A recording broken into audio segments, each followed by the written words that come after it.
Well, hey, let's face it, when you go to the hairdresser, you get your hair cut, you put makeup on, what are you doing? You're transforming, you're transfiguring.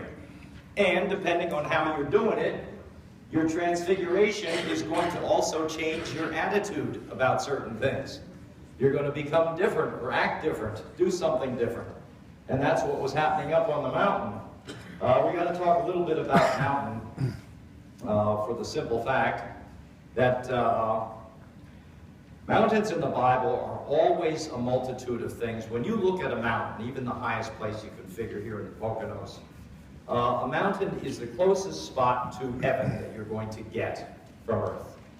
And that is how the Bible describes mountains, as the place of the interaction between heaven and earth. And it is the umbilical cord, the life-givingness that goes back and forth between heaven and earth. You know the song, climbing Jacob's ladder, right? The angels ascending and descending. That is, from a mountain, a description of what it means to have the interplay and intercourse between heaven and earth on a daily basis. Now, the mountains were considered to be also places of great danger, and part of that is, well, let me give you a working example. You all know when Christopher Columbus discovered the Americas, right? What year? Let's see, test. 1492. Good job, everybody. Well, let me tell you what, in celebration 100 years later, in 1592, the church decided that they were going to study the nature of mountains and what brought out the ugliness in people when they hit a mountain. Keep in mind, by that time, the conquistadors had made it over here to the Americas. They had destroyed, right, the Aztecs, the Incas, other native tribes. They had gone into the mountains and they were looking for gold and silver and other valuable things.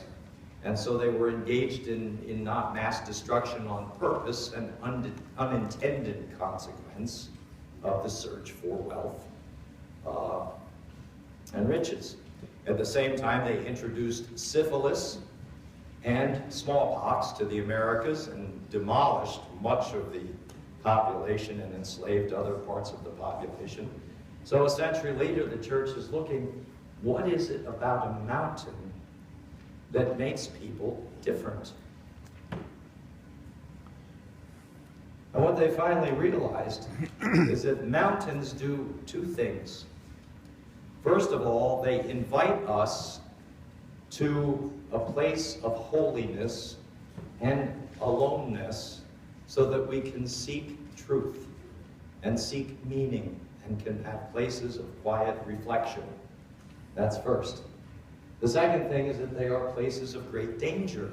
Any of you who do any mountain climbing or walk the Appalachian Trail for any amount of miles